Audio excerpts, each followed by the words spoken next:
नमस्कार, KTV news में आपका स्वागत है। मैं हूं स्तुति और आइए एक नजर डालते हैं शहर की प्रमुख सुर्खियों पर। नगर विकास मंत्री आशुतोष टंडन आए वाराणसी। विभिन्न कार्यक्रमों में शिरकत करने के साथ ही विकास कार्यों की समीक्षा बैठक।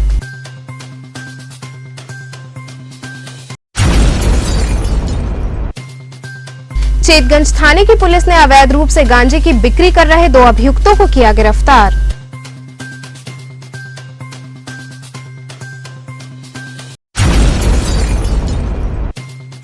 जिला पंचायत अध्यक्ष पद के नामांकन की तैयारियां चल रही अंतिम चरण पर।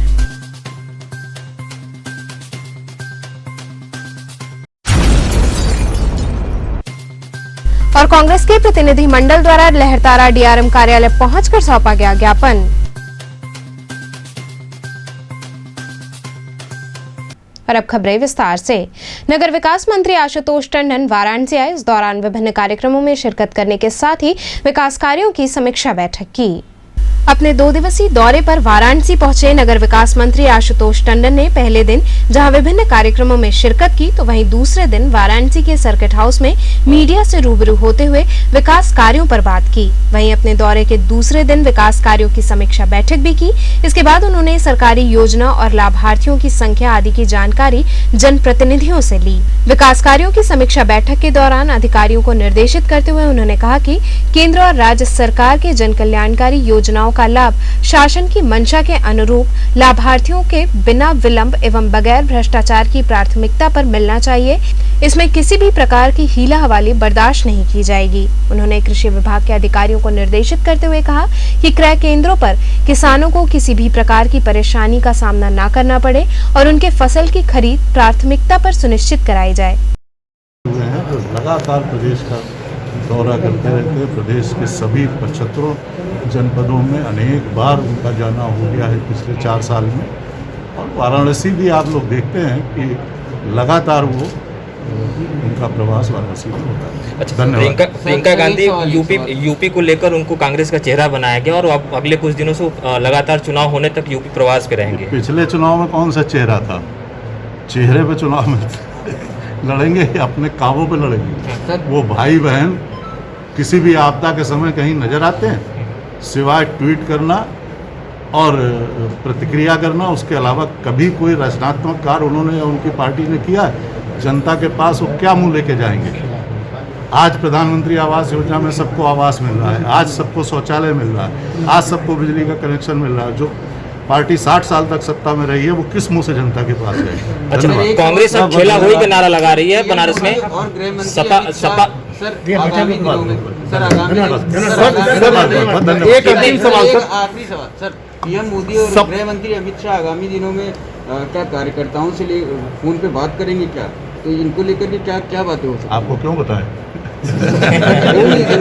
देखिए, भारतीय जनता पार्टी भारत का एकमात्र दल है जो संगठन आधारित दल है और संगठन एक परिवार की तरह काम करता है। निरंतर संवाद होता रहता है। हमारे राष्ट्रीय नेता, हमारे प्रादेशिक नेता निरंतर कार्यकर्ताओं से संवाद करते रहते हैं और आगे भी करेंगे। चेतगंज थाने की पुलिस ने अवैध रूप से गांजे की बिक्री कर रहे 2 अभियुक्तों को गिरफ्तार कर लिया। थाना चेतगंज की पुलिस ने 2 अभियुक्तों को गिरफ्तार कर लिया। मुखबिर द्वारा सूचना मिली कि फूल मंडी मलदैया और थाना चेतगंज ब्लड बैंक के बगल की गली में अवैध तरीके से गांजे की बिक्री की जा रही है, जिस पर त्वरित कार्रवाई करते हुए पुलिस ने 2 अभियुक्तों को गिरफ्तार कर लिया। इनके पास से काफी मात्रा में अवैध गांजा बरामद किया गया है।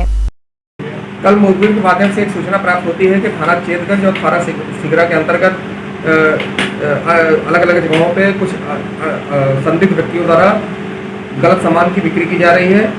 मुखबिर की सूचना पर हमारी संबंधित टीमें उन जगहों पर जाती हैं। थाना सिगरा में इंग्लिसिया लाइन के पास और थाना चेतगंज में लौराबीर चौराहे के पास जाती हैं और वहाँ पे संदिग्ध व्यक्ति को पकड़ा जाता है, उससे पूछताछ की जाती है, उसकी तलाशी ली जाती है। तो उसके पास से अवैध गांजा बरामद होता है। साथ ही उनके जो पहले सामान बेचे गए थे उसके पैसे भी बरामद होते हैं। उनसे पूछताछ की गई, उनके खिलाफ मुकदमा लिखा गया है और उन सभी को आज जेल में दिया गया है। सर, जो माल पकड़ा गया है, गांजा पकड़ा गया है, उसकी बाहर मार्केट में वैल्यू कितनी होगी? जो बरामद सामान है उसकी कीमत लगभग 10,000 रुपये के करीब है। साथ ही उनके एक व्यक्ति से 1,030 रुपये और दूसरे व्यक्ति से 1,080 रुपये बरामद हुए। सर, क्या लगता है इसके बाद भी और भी रैकेट इनके साथ पूछताछ की गई है? कुछ जानकारियाँ प्राप्त हुई हैं, हम उस पर भी काम करेंगे और आगे जो भी इस तरह के लोग इस गलत कार्यों में संलिप्त होंगे उनके खिलाफ विधिक कार्रवाई की जाएगी। जिला पंचायत अध्यक्ष पद के नामांकन की तैयारियां अब अंतिम चरण पर हैं। जिला पंचायत अध्यक्ष पद के नामांकन को लेकर कमिश्नरेट पुलिस वाराणसी ने कमर कस ली है। इसे देखते हुए डीसीपी वरुणा जोन विक्रांत वीर ने सुरक्षा व्यवस्था को जांचने हेतु जिला राइफल क्लब में अपनी टीम संग चक्रमण किया और सुरक्षा की जांच की। वहीं जिला पंचायत अध्यक्ष पद का नामांकन आगामी 26 जून को होना है। इसके बाद आगामी 30 जून को पर्चा वापसी की प्रक्रिया संपन्न होगी। देखिए, जैसा कि आपको पता है कि कल जनपद वाराणसी में जिला पंचायत अध्यक्ष के चुनाव के लिए नामांकन प्रक्रिया कल होनी है, तो और उसका जो स्थल है वो कलेक्ट्रेट में राइफल क्लब है, तो उसकी सुरक्षा व्यवस्था के लिए आज हम लोग यहाँ आए हैं और उसकी बैरिकेडिंग और उसकी कैसे सुरक्षा व्यवस्था करनी है, कहाँ ड्यूटियाँ लगानी है, हम उसको करवा रहे हैं।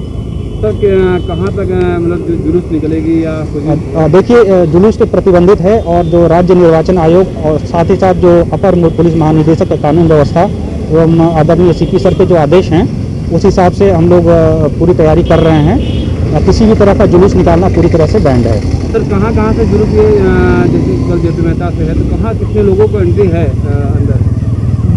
केवल एक ही उनके साथ जाएंगे समर्थक, एक ही समर्थक जाना है और 100 मीटर के दायरे में कोई भी गाड़ियां प्रतिबंधित रहेंगी। कांग्रेस के प्रतिनिधि मंडल द्वारा लहरतारा डीआरएम कार्यालय पहुंचकर ज्ञापन सौंपा गया। कांग्रेस प्रतिनिधि मंडल द्वारा लहरतारा स्थित डीआरएम से मिलकर ज्ञापन सौंपा गया। इस दौरान कांग्रेस प्रतिनिधि मंडल ने ककरमत्ता में अंडरपास एवं लहरतारा गेट नंबर 4-5 की खराब सड़कों की जल्द से जल्द मरम्मत कराने की मांग की, जिस पर डीआरएम ने विभागीय कार्रवाई कराए जाने का आश्वासन दिया। हम लोग आज हमारा कांग्रेस का प्रतिनिधिमंडल, हमारे जिला अध्यक्ष जी और तमाम हमारे महानगर कांग्रेस कमेटी के साथियों ने सब लोगों ने डीआरएम महोदय को एक ज्ञापन सौंपा है, जिसमें पिछले कुछ दिन पहले हम लोगों ने ककरमत्ता जो बंद हो गया था उसके अंडरपास के लिए हम लोगों ने बोला था, उसके संदर्भ में वार्ता हुई और गेट नंबर 4 और 5 लहरतारा इसके सड़क निर्माण को लेकर के हम लोग बात की, जिसपे एक विभाग द्वारा मांग को जायज़ ठहराते हुए विभागीय कार्रवाई हो रही है। उन्होंने आश्वासन दिया है कि जल्द से जल्द उस रोड की मरम्मत करा करके हम लोगों के सुविधा के लिए उसका उपयोग करने के लिए। कितने लोग प्रभावित होते हैं इन रास्तों से? हमें लग रहा है काफ़ी गांव उससे, और ख़ास करके गरीब तबका जो है, जो इस पार से उस पार अपनी खरीद बिक्री जो रोजी रोजगार के लिए जाता है, वो लोग काफ़ी प्रभावित है और हमें लगता है कि जल्दी इन सबके हित में सार्थक कदम यहाँ से उठाए जाएंगे। मुस्लिम महिला फाउंडेशन द्वारा पाकिस्तान का पुतला फूंका गया।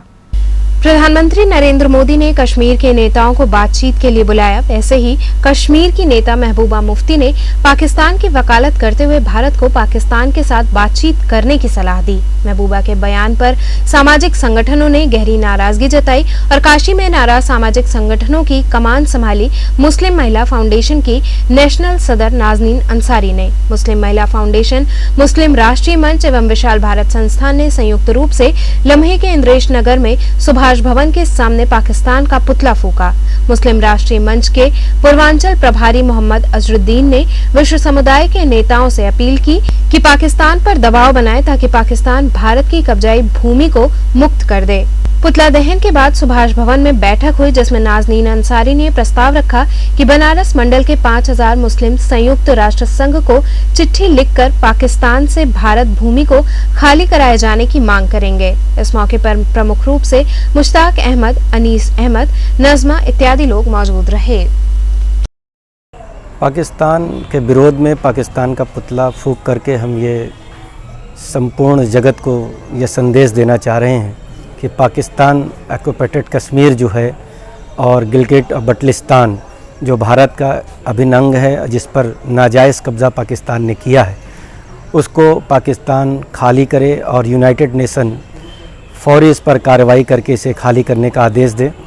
और माननीय प्रधानमंत्री नरेंद्र मोदी जी ने जो कश्मीर के नेताओं से बैठक रखी थी, उस बैठक और बातचीत के लिए कि उसका हल क्या निकाला जाए, तो महबूबा कश्मीरी जिनके नाम के आगे मुफ्ती लगता है, ये एक सम्मान सूचक शब्द है, लेकिन बड़ी विडंबना ये रही कि इन बड़े सम्मान सूचक शब्दों का शब्द भी एक राजनीतिक औरत के साथ इस्तेमाल किया गया, जिसका मैं पूर्ण रूप से विरोध करता हूं।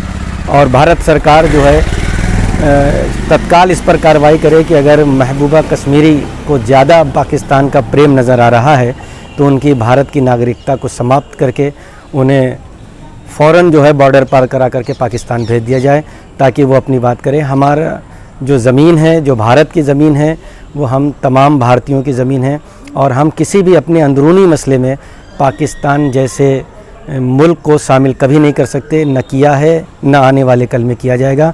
जो हमारी ज़मीन है वो खाली की जाए और भारत को सौंपी जाए। अगर उसे अपना पाकिस्तान भी नहीं समझता है तो यूनाइटेड नेशन में कह दे, भारत उस पाकिस्तान को भी संभालने के लिए और उसे भारत में सम्मिलित करने के लिए तैयार है। आज हम लोगों ने पाकिस्तान का पुतला फूंका है और ये मांग की है कि पाकिस्तान के पास जो भी भारत की भूमि अधिकृत है वो जल्द से जल्द उसे खाली करे। जो भी हमारा कश्मीर, पाकिस्तान अधिकृत कश्मीर है, बाल्टिस्तान है, गिलगिस्तान है, ये सारा कुछ खाली करे और अल्पसंख्यकों पर जुल्म बंद करे। इसके लिए बनारस के 5000 मुसलमानों ने एक हस्ताक्षर युक्त पत्र लिखा है, प्रस्ताव भेजा है संयुक्त राष्ट्र संघ को और उससे मांग की है कि वो पाकिस्तान पर दबाव डाले कि वो जल्द से जल्द भारत की भूमि को खाली करे, 1-1 इंच भूमि हमारी लौटाए और पाकिस्तान के अल्पसंख्यकों पर जुल्म बंद करे। बनारस के डॉक्टर मधुराज का नाम world book of record London में शामिल हुआ। प्रधानमंत्री के संसदीय क्षेत्र में प्रतिभाओं की कमी नहीं है। यहाँ विश्व स्तर के सम्मान पाने वालों की एक लंबी श्रृंखला है। इसी कड़ी में नगर के हबीबपुरा चेतगंज निवासी आचार्य डॉक्टर मधुराज वास्तु गुरु को वास्तु एनर्जी व ऑरा एक्सपर्ट की उपाधि world book of records London की ओर से प्रदान किया गया है। हालांकि कोरोना महामारी के चलते ये सम्मान उन्हें मंच के द्वारा सार्वजनिक रूप से नहीं मिल सका है, बल्कि ऑनलाइन उनके पास पहुंचा है। काशी के लिए ये बहुत गौरव की बात है क्योंकि पूरे उत्तर प्रदेश में पहला ये सम्मान काशी निवासी को मिला है।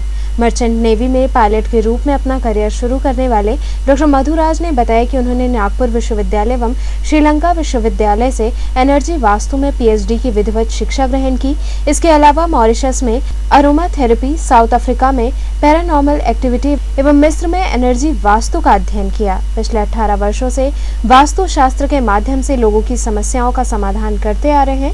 मूलतः बनारस के रहने वाले डॉक्टर मधुराज की ख्याति को देखते हुए देश के अलावा विदेशों से भी लोग अपनी समस्याओं के समाधान के लिए परामर्श लेते हैं। ये एक प्रसिद्ध वास्तु गुरु होने के साथ साथ पैरानॉर्मल एक्टिविटी, जियोपैथिक स्ट्रेस का परीक्षण, अरोमा थेरेपी एवं ऑरा के विशेषज्ञ भी हैं। विगत दिनों प्रयागराज में लगे महाकुंभ में नागा साधुओं के बीच वास्तु के माध्यम से उनकी समस्याओं को सुलझाने के दौरान ही वर्ल्ड बुक ऑफ रिकॉर्ड की टीम ने इनका चयन किया है।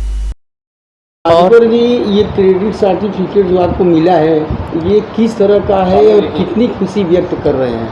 ये एक उत्साहवर्धक की बात है कि काशी के लिए पहली बार ये वर्ल्ड रिकॉर्ड कोई तैयार हुआ, वो भी धर्म पे, वास्तुशास्त्र और ऑरा पे। अभी तक जो भी रिकॉर्ड तैयार हुई है स्पोर्ट्स पे या संगीत पे, हर चीज़ों पे, मगर वास्तुशास्त्र ऑरा पे वर्ल्ड में पहला रिकॉर्ड तैयार हुआ। और ये मुझे मिला है नागा साधु का, जो कुंभ मेला में नागा साधु लोग आए थे, उन लोगों का मैंने ऑरा चेक किया था और उसी के अकॉर्डिंग ही वर्ल्ड रिकॉर्ड वाले वहाँ पे आए थे और उन्होंने मेरा चयन किया और ज्यूरी ने अभी चयन करते हुए लंदन ऑफिस से फिर रिकॉर्ड आया है। और इसमें सबसे बड़ा अहम भूमिका संतोष Shukla ji, supreme court advocate, उनका है। तो अभी तक ये इस तरह का अवार्ड किसको किसको मिला है भारत में? अभी तक ये अवार्ड मनोज कुमार जी, जो पुराने भारत जिनका है सरनेम एक्टर, उनको मिल चुका है, मोदी जी को मिल चुका है और नीतीश कुमार जी को मिल चुका है और उद्धव ठाकरे जी को मिल चुका है और कल के दिन में मध्य प्रदेश के मुख्यमंत्री शिवराज सिंह चौहान जी को मिला है। अब आपको मिला है? हाँ, और उत्तर प्रदेश में पहला मुझे मिला है। कितनी खुशी व्यक्त करें? बहुत बहुत अच्छी है और ये सब बाबा महादेव की कृपा है और उन्हीं की कृपा आशीर्वाद से ये सब। माधुरी जी, बेटे को इस तरह का अवार्ड मिला, कितनी खुशी व्यक्त करी? बहुत बहुत खुशी हुआ। सब बाबा की कृपा है कि आगे बढ़ते रहे। दिल तो बहुत दूना हुआ है। इनके पिताजी रहते तो आज बहुत खुशी महसूस करते। तो आज बेटे को मिठाई वगैरह खिलाई है? बिल्कुल। भगवान से क्या प्रार्थना करते? बस भगवान से प्रार्थना करते इसी तरह आगे बढ़ते रहें, देश की सेवा करें, सबका भला हो। यहाँ रुकेंगे एक छोटे से ब्रेक के लिए। आप बने रहिए KTV के साथ।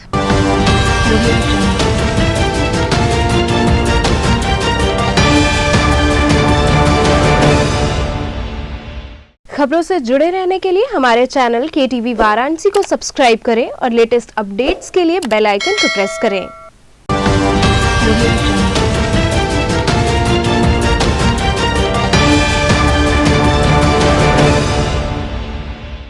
ब्रेक के बाद आपका स्वागत है। मंडवाडीह थाना अंतर्गत एक वैवाहिक समारोह के दौरान गाड़ी पार्किंग को लेकर मारपीट का मामला सामने आया।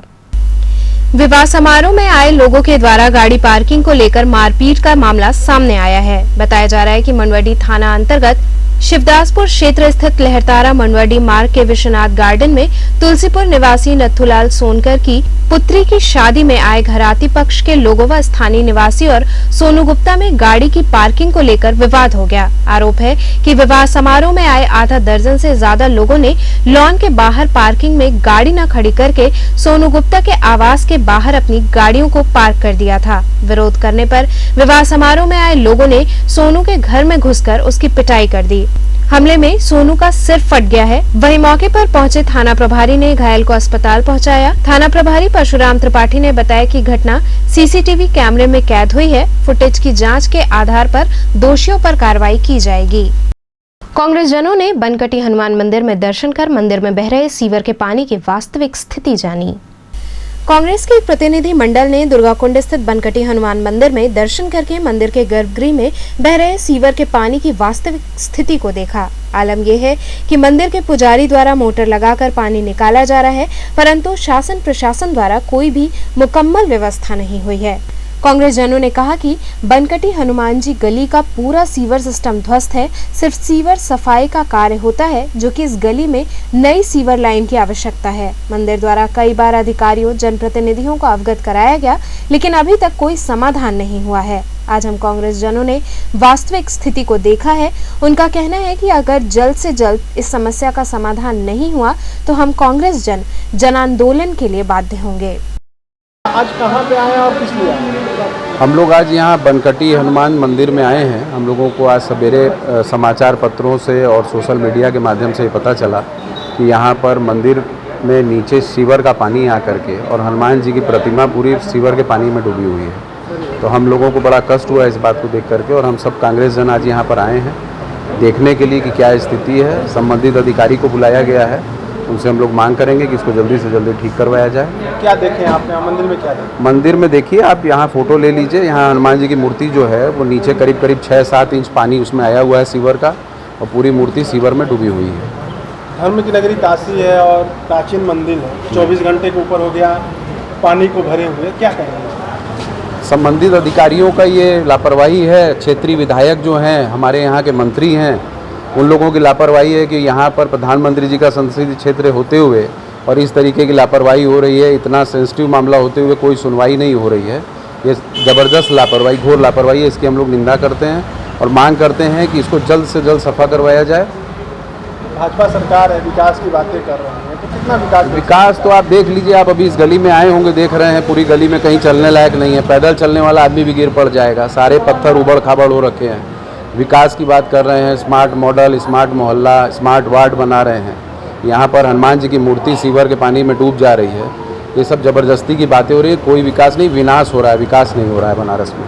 धर्म की नगरी में इस मंदिर को 24 घंटे हो गया डूबे हुए, तो क्या लोगों के ऊपर क्या असर पड़ेगा इससे? लोग एकदम रुष्ट हैं। यहाँ पर जो दर्शनार्थी आ रहे हैं वो देखने के लिए आ रहे हैं कि क्या हो गया। सुबह सब अखबार में छपा है, लोग आ रहे हैं। बहुत से लोग दर्शन करने वाले, नित्य वाले जो दर्शन करने वाले हैं, वो लोग भी आ करके रुष्ट हो रहे हैं कि भगवान की मूर्ति जो है वो सीवर के पानी में दबी हुई है। वो जनता अपने आप उनको समझाने वाली है। आगे चुनाव भी आ रहा है। इस तरीके की अभी जोनल अधिकारी को फ़ोन किया गया है, वो बोले कि मैं देखता हूँ, आता हूँ। अब देखिए वो आते हैं तो, नहीं तो हम लोग फिर वहाँ जा करके जलकल निगम में पत्र रख देंगे कल इसके लिए।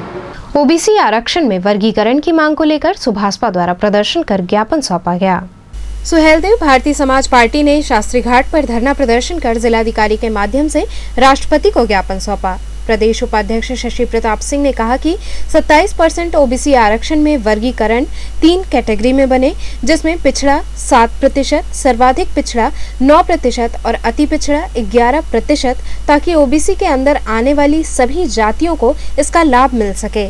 शशि प्रताप सिंह ने बताया कि पिछड़े वर्ग को मौलिक हितों की रक्षा हेतु आरक्षण में वर्गीकरण के उद्देश्य से गठित सामाजिक न्याय समिति की रिपोर्ट को उत्तर प्रदेश सरकार द्वारा रद्दी की टोकरी में डालना न सिर्फ पिछड़ों के साथ धोखा है बल्कि मौलिक अधिकारों का हनन है। इस मौके पर प्रमुख रूप से रमेश राजभर, चंदन विश्वकर्मा, सुरेंद्र राय, जागेश्वर राजभर इत्यादि लोग मौजूद रहे। देखिए, सुलदेव भारतीय समाज पार्टी उत्तर प्रदेश के 75 जिले में आज सामाजिक न्याय समिति की रिपोर्ट को लागू करने के लिए धरना देने का काम और जिलाधिकारी के माध्यम से राज्यपाल जी तक, राष्ट्रपति जी तक पत्रक भेजने का काम कर रही है। ये सामाजिक न्याय समिति जो 27% पिछड़ी जाति को आरक्षण मिला है, उस आरक्षण में बंटवारा, वर्गीकरण करके 3 कैटेगरी बनाने के लिए राष्ट्रीय अध्यक्ष माननीय ओम प्रकाश राजभर जी, जो सुलदेव भारतीय समाज पार्टी के राष्ट्रीय अध्यक्ष हैं, उनका यह मांग है कि जो पिछड़ी जाति को 27% आरक्षण मिला है और जो उसमें मजबूत जातियां हैं उस आरक्षण का लाभ ले रही हैं, लेकिन जो कमज़ोर जातियां हैं वो आरक्षण का लाभ उन तक नहीं पहुंच पा रहा है। इसलिए उसमें 3 कैटेगरी बना दिया जाए, पिछड़ा, अति पिछड़ा और सर्वाधिक पिछड़ा।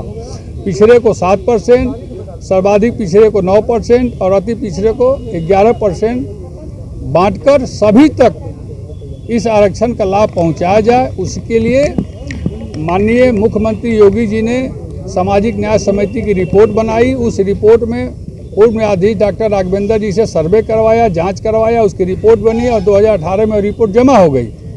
जमा होने के बाद आज तक वो रद्दी की टोकरी में पड़ी हुई है, उसको वर्तमान सरकार लागू नहीं कर रही है, जबकि देश के 13 प्रांतों में यह सामाजिक न्याय समिति की रिपोर्ट लागू है और सब उसका लाभ सबको मिल रहा है। उसी लाभ को पिछड़ी जाति के उपेक्षित लोगों तक पहुंचाने के लिए हम लोग यह धरना देने का काम कर रहे हैं और यह धरना आज 1 दिवसीय धरना है। आने वाले समय में हम लोग क्रमिक धरना के रूप में इसको जारी करेंगे और अनवरत यही धरना देने का काम करेंगे जब तक सरकार हम लोग की मांगों को मान नहीं लेती है। दशाश्वमेध घाट पर बेखौफ घूम रहे लोगों द्वारा कोविड गाइडलाइन की धज्जियां उड़ाई जा रही हैं। जहां पूरे देश भर में कोविड टीकाकरण को लेकर महाअभियान चलाया जा रहा है, तो वहीं दूसरी ओर प्रधानमंत्री के संसदीय क्षेत्र वाराणसी के दशाश्वमेध घाट पर लोगों के द्वारा कोरोना गाइडलाइन की पूरी तरह से धज्जियां उड़ाई जा रही हैं।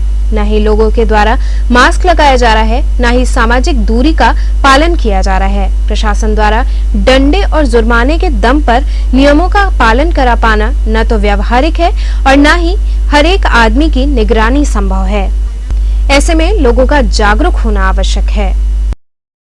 पुलिस ने शहर के विभिन्न क्षेत्रों में चक्रमण कर लोगों से कोविड गाइडलाइन का पालन करने की अपील की। थाना चेतगंज प्रभारी संध्या सिंह और पांडरीबा चौकी इंचार्ज मिथिलेश यादव ने अपनी टीम के साथ चेतगंज, बिनियाबाग इत्यादि क्षेत्रों में रूट मार्च निकाला। इस दौरान उन्होंने बेवजह घूम रहे लोगों को जागरूक किया, साथ ही कोरोना गाइडलाइन का पालन करने की अपील की। कबीरचौरा अस्पताल में टीकाकरण कराने वालों की भीड़ उमड़ रही है, लेकिन सोशल डिस्टेंसिंग का पालन नहीं किया जा रहा है।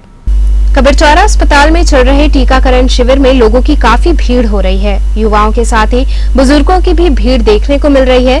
वहीं भीड़ के मद्देनजर वहां तैनात गार्ड सहित अन्य कर्मियों द्वारा इस पर कोई ध्यान नहीं दिया जा रहा है। सीएमओ व जिलाधिकारी की चेतावनी के बावजूद लोगों द्वारा सोशल डिस्टेंसिंग की पूरी तरीके से धज्जियां उड़ाई जा रही हैं। वहीं बीनू सैनी ने बताया कि लगातार वैक्सीन लगवाने वालों की भीड़ बढ़ रही है और लोग बड़े ही उत्साह के साथ वैक्सीन लगवा रहे हैं।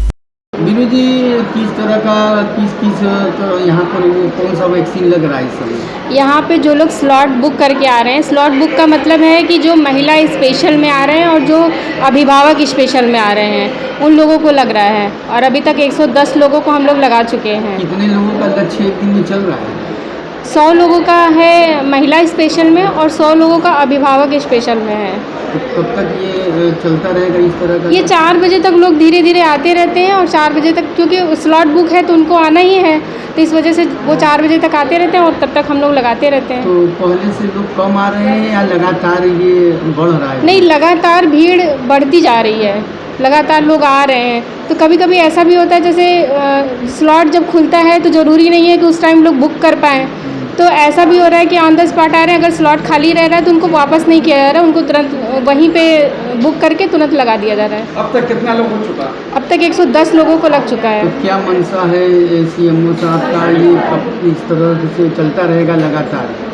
देखिए, इसमें तो जहाँ तक मैं जानती हूँ, इसमें मंशा यही है कि बनारस में अधिक से अधिक लोगों को टीकाकरण किया जा सके और अधिक से अधिक लोग कोरोना से बचे रहें।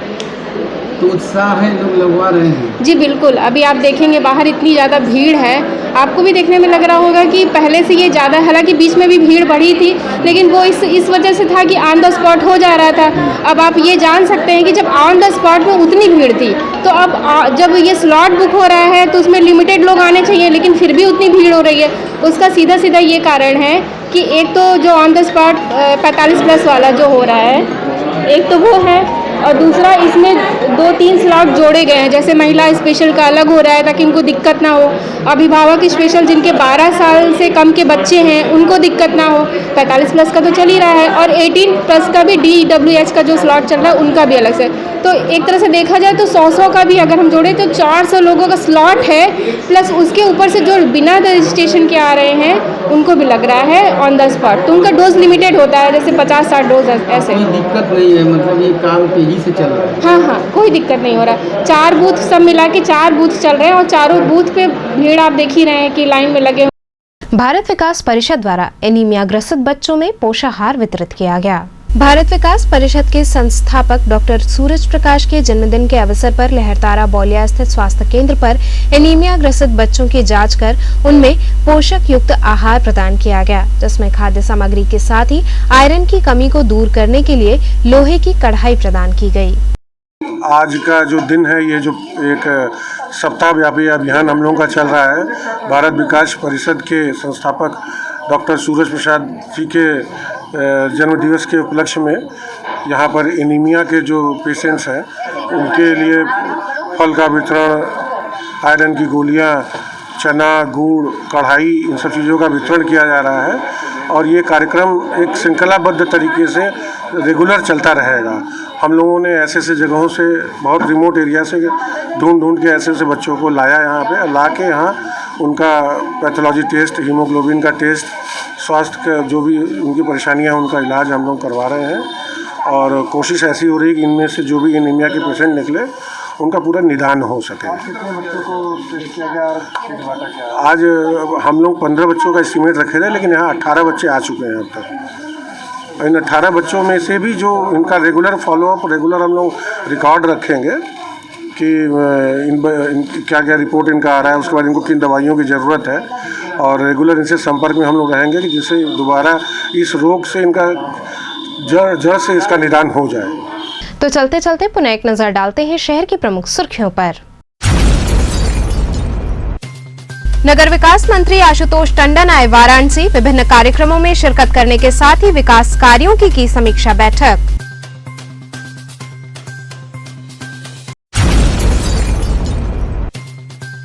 चेतगंज थाने की पुलिस ने अवैध रूप से गांजे की बिक्री कर रहे 2 अभियुक्तों को किया गिरफ्तार।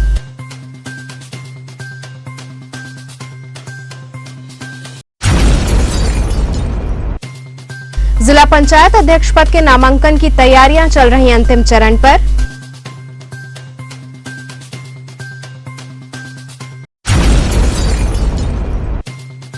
और कांग्रेस के प्रतिनिधिमंडल द्वारा लहरतारा डीआरएम कार्यालय पहुंचकर सौंपा गया ज्ञापन। तो ये थे आज के समाचार। कल फिर होगी मुलाकात, तब तक के लिए नमस्कार।